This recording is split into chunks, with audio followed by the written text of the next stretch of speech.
சக்கரை பொங்கலுக்கு மெயினானது சக்கரை பாகு. அதை நம்ம எப்படி பண்ணுறதுன்னு பார்த்துடலாம். நம்ம எடுத்து வச்சுருக்கிற வெல்லம் கூட 1/4 கிளாஸ் தண்ணி சேர்த்து வெல்லம் கரையிற வரைக்கும் சிம்லையே நல்லா மிக்ஸ் பண்ணி விடணும்.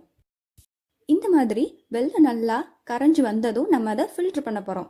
ஏன்னா வெல்லத்தில் கல், மண், தூசி எல்லாம் இருக்கும். அதெல்லாம் ஃபில்ட்ரு ஆகணும். அதுக்காக தான் ஃபில்ட்ரு பண்ண பாகை நம்ம ரீஹீட் பண்ணுறோம். அப்போ தான் நம்ம எக்ஸ்பெக்ட் பண்ணுற தேன் பதம் நமக்கு கிடைக்கும்.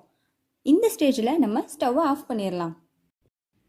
இதிலிருந்து ஒரு ட்ராப் எடுத்து தண்ணியில் விட்டோன்னா பாகை கரையாமல் காயின் மாதிரி நிற்கணும். அதுக்காக ஹீட் பண்ணும்போது ரொம்பவும் இறுகிடாமல் பார்த்துக்கோங்க. சக்கரை பாகு ரெடி ஆயிடுச்சு. அடுத்ததாக சாதத்தை நல்லா மசிச்சு வச்சுக்கோங்க. இதில் நம்ம பாகை ஆட் பண்ணி நல்லா எல்லா பக்கமும் கிளறி விட போகிறோம். இப்போ நமக்கு ஃப்ளேம் ஆஃபில் தான் இருக்கணும்.